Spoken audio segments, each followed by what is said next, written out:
Amigos, son las 7:01. Vamos a una interesante entrevista, la primera del día, la primera de la semana, con Temir Porras, especialista en política exterior, crédito soberano y petróleo. Ha negociado acuerdos políticos y comerciales a nivel presidencial durante más de 10 años en América Latina, Europa y Asia.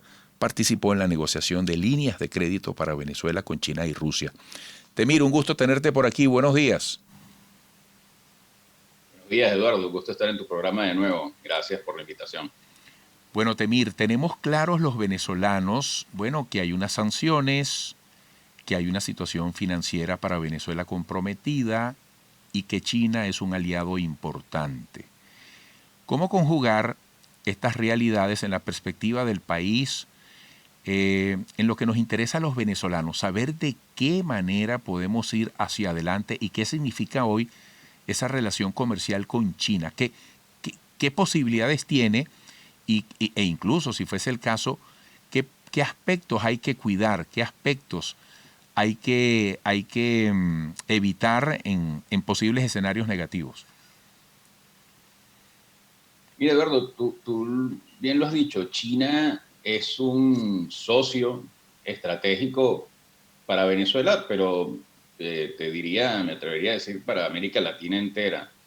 Fíjate que, bueno, en Venezuela se ha hablado desde hace muchos años de esta alianza estratégica con China, pero China desarrolló sus relaciones políticas, seguramente más intensamente en Venezuela, pero también económicas y comerciales con toda la región, y a veces incluso con países que tienen línea política muy distinta de la de Venezuela, por ejemplo, con Perú o con con Chile, perdón.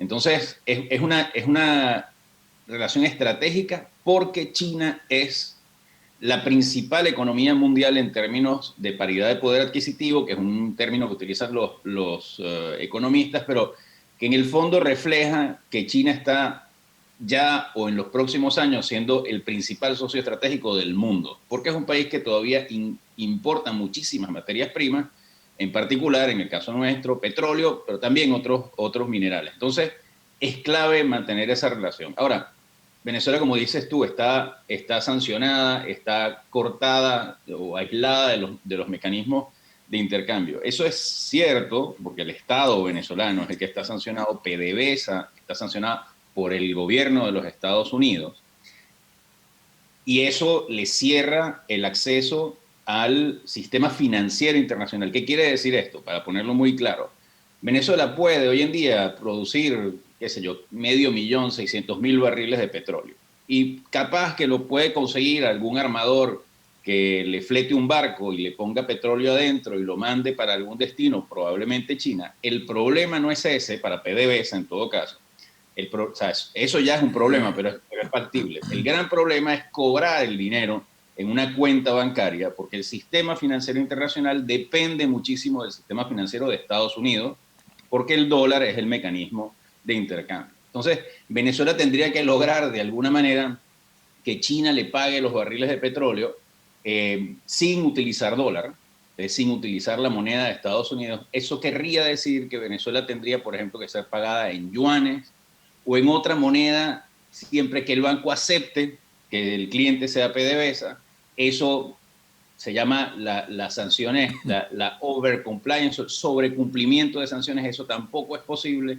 En fin, el Estado venezolano podría seguir desarrollando su relación con China, pero dependiendo de productos chinos, dependiendo de la moneda china, podría comprar cosas en China, no en otros países.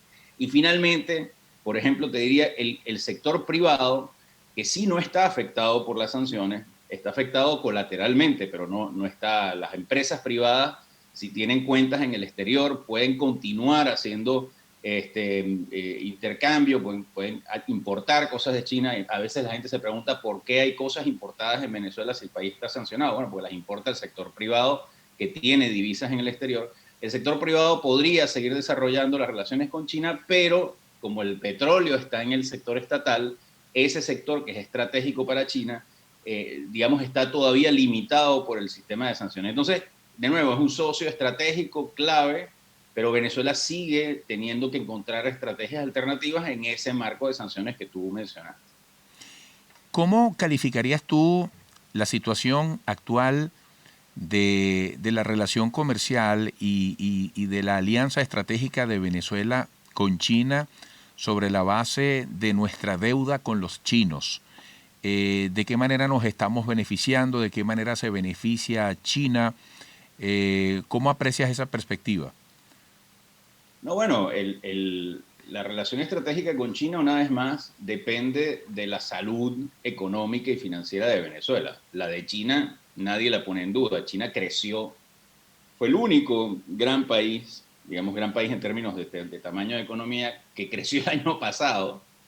Increíble. O sea, todo el mundo está en recesión y China creció un poco el año pasado y es el primero que tuvo un rebote muy fuerte, creció a ritmo de 18% de su PIB en el primer trimestre de este año, una cosa realmente inaudita, ¿no?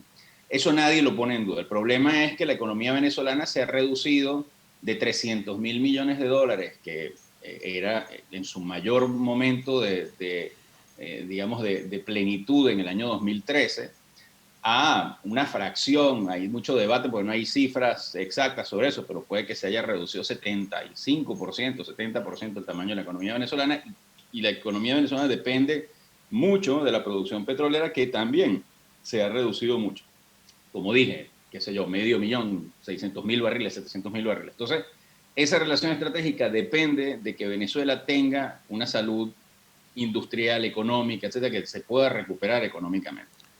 Ese es un primer punto porque, como dices, Venezuela tiene acuerdos financieros con China que dependen de la relación petrolera. Es decir, Venezuela recibió financiamiento chino que debe pagar con entregas de petróleo. Entonces, para que la relación pueda producir dinero más allá del reembolso de la deuda que tiene Venezuela con China, Venezuela tendría que producir más petróleo para que las cantidades de entrega de petróleo para China sean suficientes para pagar en parte su deuda y recibir pagos de nuevo con la condicionalidad que acabo de mencionar, recibir pagos de una manera que evite el circuito financiero internacional del dólar, lo cual es difícil.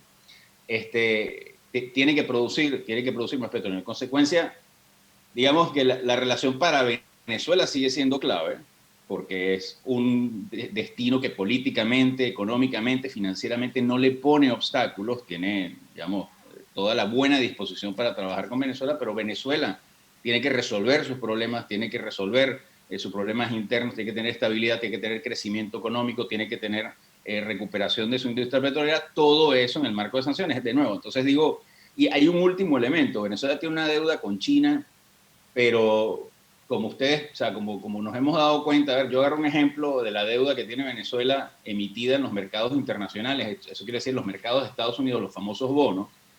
Cuando Venezuela hizo default en el año 2017, comenzaron un montón de fondos a demandar a Venezuela. Uno de los casos, por ejemplo, es el caso de Cristalex, en tribunales de Estados Unidos. Esa es una deuda que permite que los acreedores privados e incluso fondos buitres, que no son los acreedores, sino que compraron la deuda de parte de los acreedores iniciales, hagan un juicio en Estados Unidos, se vaya a un tribunal en Nueva York y se demande a la República y eventualmente, por ejemplo, se esté buscando activos en el exterior de la República para cobrarse esa deuda, como está sucediendo, por ejemplo, con Cristalex, que está intentando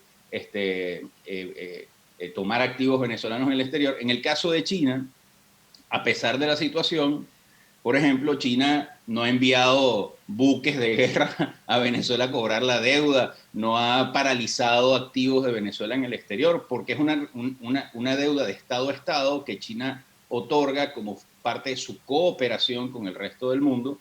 Y bueno, se puede llegar a acuerdos, por ejemplo, de vacaciones, como se le dice en el argot financiero, sobre el pago de los intereses, una renegociación de los términos de repago, etcétera. Es una deuda que depende mucho de las relaciones políticas y puede ser renegociada gracias a la relación política, y en consecuencia China hoy en día no está haciendo ninguna acción internacional ni en China para recuperar la deuda que tiene Venezuela con ese país. Oye, Temir, me quedan 2 minutos, disculpa porque la pregunta es gruesa, pero hay quienes dicen que la salida que tiene Venezuela desde el punto de vista económico es la ayuda financiera grandes acuerdos políticos, suspensión de las sanciones. ¿Qué piensas tú sobre ese horizonte? Sí, estoy de acuerdo. Yo creo que o sea, en primer lugar, yo como venezolano siempre me he opuesto a que el Departamento del Tesoro, Estados Unidos, el gobierno de Estados Unidos sancione a mi país, sancione al gobierno de mi país, a la empresa petrolera de mi país. Yo creo que eso es, y de nuevo, independientemente de la opinión que se pueda tener sobre el gobierno, sobre PDVSA o sobre su política, eso es una política de suicidio colectivo, que ya se ha demostrado que nos afecta a todos. Eso no es cierto que afectando los ingresos del Estado se afecta solamente al gobierno, por una razón muy sencilla, es que en Venezuela el gasto público se financia con el ingreso petrolero. En el resto de los países, ¿por qué digo esto? En el resto de los países la gente paga impuestos, o sea, la sociedad paga impuestos y con ese dinero se financia la educación, la salud, las infraestructuras, etcétera, todo lo que se llama gasto público. En Venezuela no, en Venezuela se paga, históricamente se ha pagado con renta petrolera. Entonces, al sancionar al gobierno y no permitirle que PDVSA reciba ingresos petroleros, están matando el gasto público. Pongo un ejemplo. Los profesores, los maestros, la gente dice que ganan muy poco, efectivamente ganan muy poco, $2, $5, $10, lo que sea, es muy bajo. Y gente dice, hay que subirle el sueldo a los profesores, a los médicos. Bueno, el que diga eso no puede haber dicho anteriormente que las sanciones eran una cosa buena, porque con el dinero que recibía PDVSA es como se le pagaba a los médicos. No hay otra forma en Venezuela, a menos que de nuevo se cambie todo el sistema de financiamiento del gasto público de la noche a la mañana en la situación de crisis que tenemos hoy. Entonces sí, las sanciones le hacen mucho daño al país. Venezuela tiene que tener acceso a la cooperación financiera internacional como el resto del mundo. Estamos en pandemia. El Fondo Monetario Internacional, que es una institución que ha tenido relaciones difíciles con Venezuela en los últimos años, sí, igual ha creado, sí, está ahorita discutiendo la emisión de algo que se llama derechos especiales de giro, que son una suerte de moneda de reserva del fondo, sí, para dar a los países en desarrollo un poco de recursos financieros. Venezuela tiene que acceder a esos recursos independientemente de sus dificultades políticas internas, y todos los venezolanos deberíamos estar de acuerdo con esto y trabajar. Todas las fuerzas políticas de oposición y del gobierno deberían estar de acuerdo en trabajar en que Venezuela tenga acceso a esos recursos. Bueno. Entonces, y de nuevo, sí, adentro, intentar enfocarse en la producción y en la recuperación de la economía nacional. Bueno, Temir, gracias, se me agotó el tiempo. Será en otra oportunidad para seguir conversando sobre estos temas de interés para todos los venezolanos. Fuerte abrazo. Abrazo, Eduardo. Gracias por el espacio. Temir Porras, especialista en política exterior, crédito soberano y petróleo, ha negociado acuerdos políticos y comerciales a nivel presidencial durante más de 10 años en América Latina, Europa y Asia. Participó en la negociación de líneas de crédito para Venezuela con China y Rusia. Regresaremos.